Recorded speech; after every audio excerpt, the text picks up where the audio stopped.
Ya, Mas Farouk, ya harus janji nih, bawalah mertuanya ke sini. Kasihan, apalagi anak pertama, istrinya tadi. Saya bisa bayangkan itu, ya. Sehingga biar seneng juga mertua ya. Oke.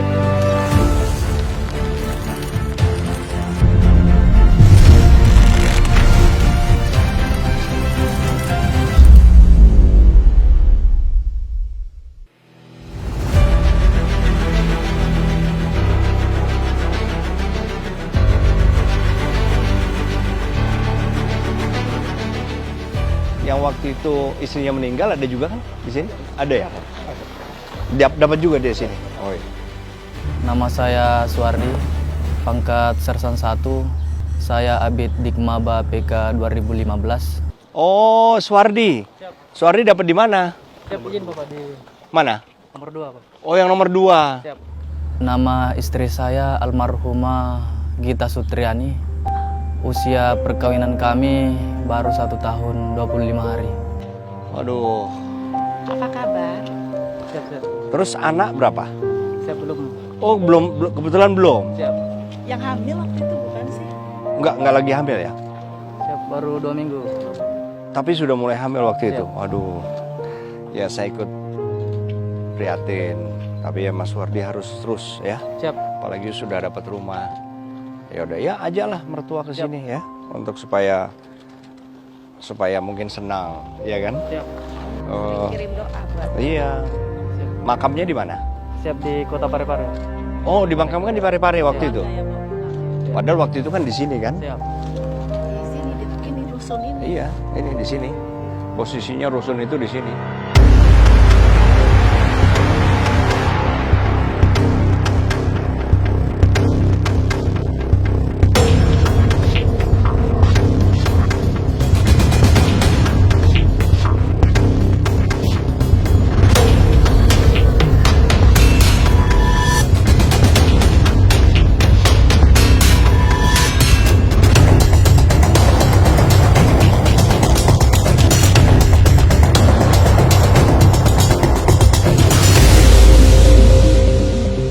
Waktu itu kan kami awalnya kan gempa pertama itu siang, jadi sampai malam itu kita waspada untuk gempa susulan. Sampai jam 1 dini hari kami pun masih bersama keliling Kota Mamuju. Itu pun almarhumah yang ingin minta keliling, tanya mau lihat Kota Mamuju sebelum dia pulang. Anggapan saya itu dia pulang ke kampungnya. Rencana kan besoknya saya mau antar ke orang tuanya untuk apa? Saya singkirkan dulu daerah bencana besoknya. Tapi ya musibah datang jam 2:30 dini hari itu.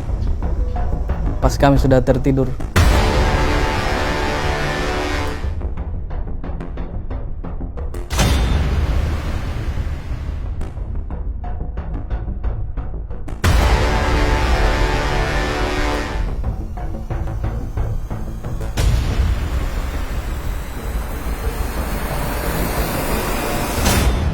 Hingga 2:30 itu almarhumah yang kasih bangun saya. Dan langsung tepuk pundak saya, dada. Yang karena panggilan akrab saya, dia panggil Yang. Bang, ada gempa. Saya langsung lompat. Saya refleks langsung banget, terbangun, langsung rai tangannya. Cari dinding, kan gelap. Kita tidak lihat apa-apa. Dan tidak bisa juga berdiri. Kita sambil merangkak cari dinding, tapi tiba-tiba ada guncangan paling besar datang. Kami pun terlempar. Jadi saya terpisah dengan almarhumah. Perasaan saya dia terlempar ke sebelah kiri, saya terlempar ke depan. Diruntuhlah bangunan. Sempat saya tidak sadar waktu itu. Pas terbangun, itu pun saya terbangun seolah-olah ada panggilannya, dia yang memanggil, yang bangun, saya sudah ada di luar. Saya pun sudah terbangun. Apakah ini mimpi atau kenyataan? Sudah tidak ada apa-apa, gelap gulita. Di atas saya ini pas sampai sini nih dinding kamar. Saya sudah di bawah dinding kamar orang tua. Di atas saya itu plafon kepala saya. Saya berusaha keluar dari reruntuhan. Pas saya keluar, saya ikuti cahaya. Ternyata cahaya itu dari belakang, karena tembok sudah roboh.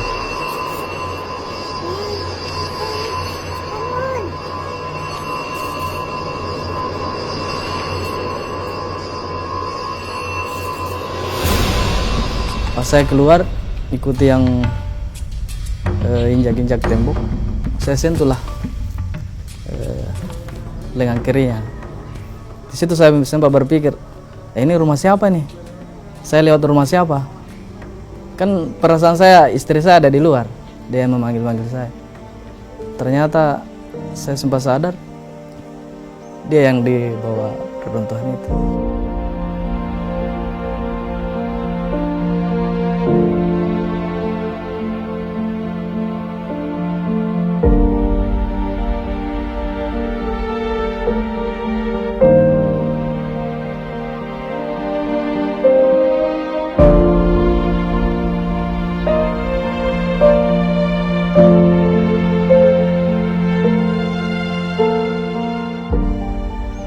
Saya raba-raba angkat temboknya tidak bisa karena temboknya besar, tembok rusun yang dinding luarnya yang itu pun lama baru bisa diangkat karena semua orang menyelamatkan diri. Pas saya lompat keluar di halaman, belum ada yang ini karena itu kan gelap, tidak terlihat. Nanti selang sekitar 5 menit 10 menit barulah datang satu persatu untuk bantu angkat. 3 orang 5 orang belum bisa terangkat temboknya, nanti 10 orang lebih baru bisa terangkat. Pas terangkat sudah saya lihat istri saya sudah tidak bisa.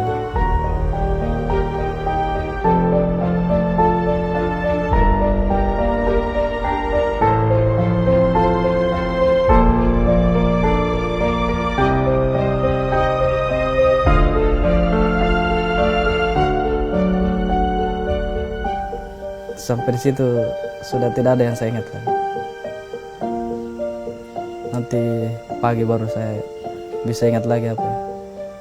Setelah saya lihat istri saya terbaring di bawah reruntuhan, setelah itu tidak ada lagi yang saya bisa ingat.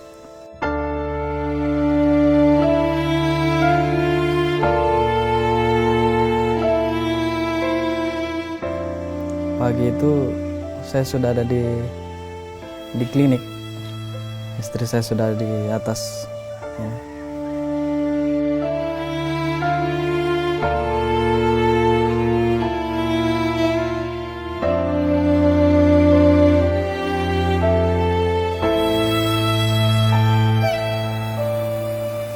Hampir dimakamkan di Mamuju karena akses jalan tidak ada, kemudian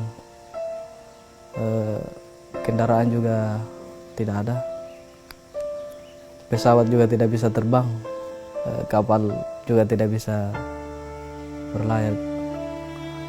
Tapi alhamdulillah sampai kita berusaha jam 5 sore baru kami bisa berangkat dari Makorem, dan saya tiba di rumah duka itu jam 2 malam dini hari pakai mobil.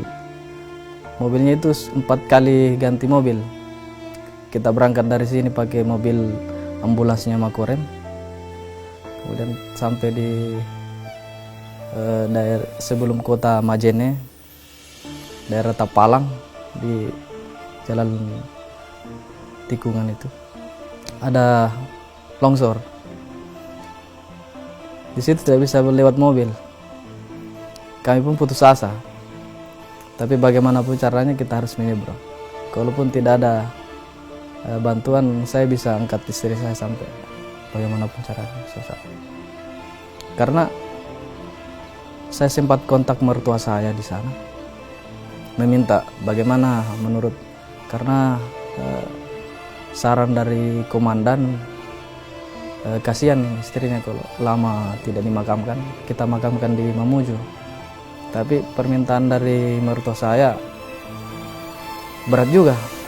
Jadi mau tidak mau saya harus tembus sampai Parepare. Tapi alhamdulillah ada banyak jalan juga. Walaupun 4 kali kita ganti mobil, turun dari base ambulansnya Makorem, lewati longsor, alhamdulillah ada trek. Trek itu dia juga terhalang. Dia mau ke Mamuju tidak bisa karena ada longsor, mau kembali juga tidak bisa karena ada juga longsor. Jadi kita dibawa sampai titik longsor, di sana kita cari mobil lagi. Nah, sampai di sana alhamdulillah ada lagi mobil Oset, mobil BMPB kayak kalau tidak salah itu BMPB. Kita naik di situ, pokoknya apa adanya. Baru hujan deras juga. Nah, naik sampai temu lagi longsor berikutnya. Nanti sampai sebelum kota Majene baru ada ambulans. Pokoknya sampai di mana ada ambulans kita ganti lagi ambulans. Akhirnya dapat ambulans di sebelum kota Majene, itu yang membawa kita sampai ke rumah dulu. Selamat jalan kekasih, kaulah cinta dalam hidupku. Aku kehilanganmu untuk selama-lamanya. Aku cinta padamu, aku masih menyayangimu, walau di habis saja, untuk selama-lamanya.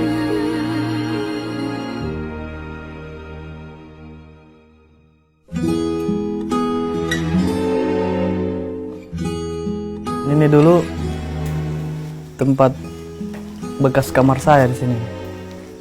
Tempat kamar. Kejadiannya di sini. Pas titik lokasi ini. Pas ini. Dan itu pun saya minta rumah ini yang sebagai rumah dinas saya. Kesunyian ini,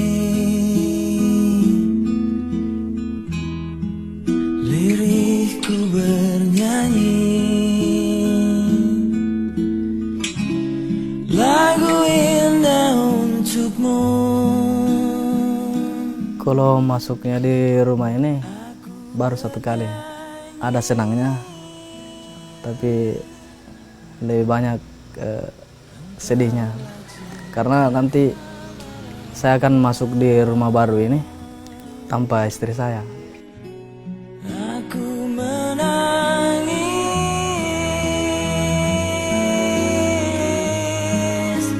mengenangmu, segala tentangmu, ku memanggilmu dalam hati.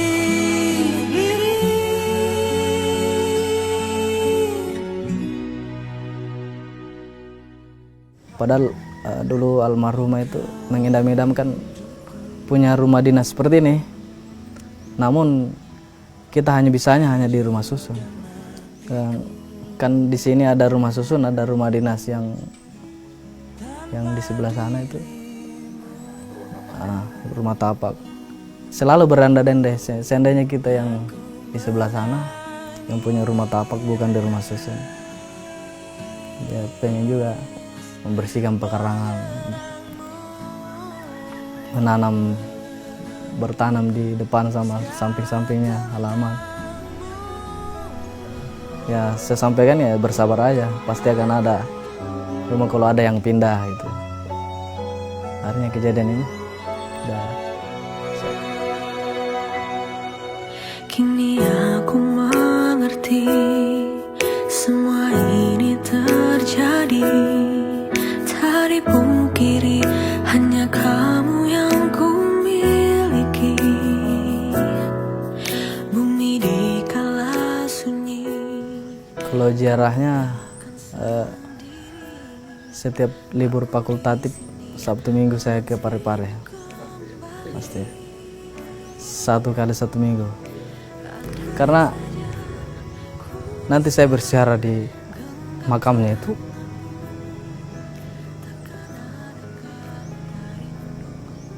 baru terasa seolah-olah dia itu masih ada. Kalau seperti ini kadang masih menganggap bahwa dia masih ada di rumah.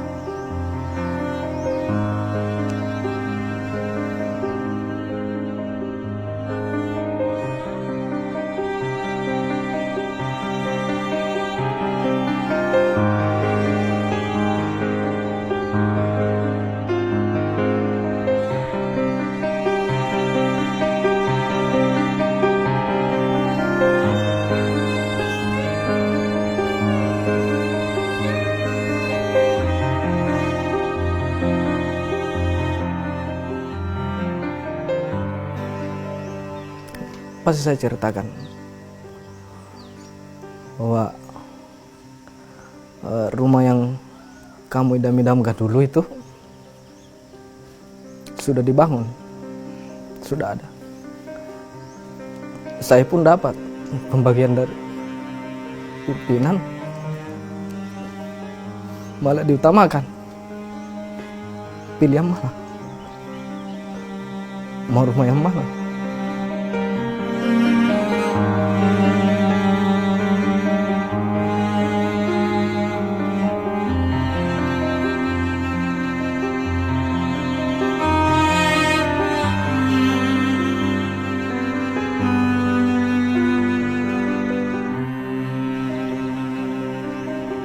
Sebenarnya saya berat.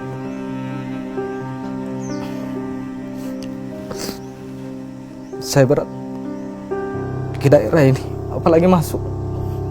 Berat sekali. Tapi karena ada bantuan, ya kita juga patut syukuri. Ya. Saya akan ceritakan bahwa rumah yang kamu idamkan dulu jauh beda dengan rumah yang kita dapat sekarang. Lebih bagus.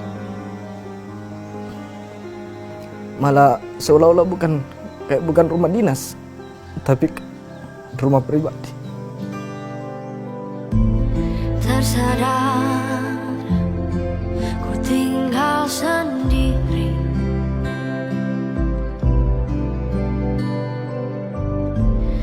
merenungi semua yang tak mungkin bisa. Sini Suwardi ya, yuk foto yuk. Aduh, tapi janji ya Suwardi ya. Harus undang lah, kasihan juga. Itu anak keberapa? Anak pertama. Aduh, anak pertama lagi.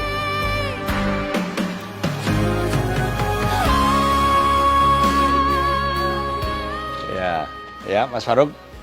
Ya, harus janji nih, bawa mertuanya ke sini. Kasihan, apalagi anak pertama, istrinya tadi. Saya bisa bayangkan itu. Ya. Sehingga biar senang juga mertua ya.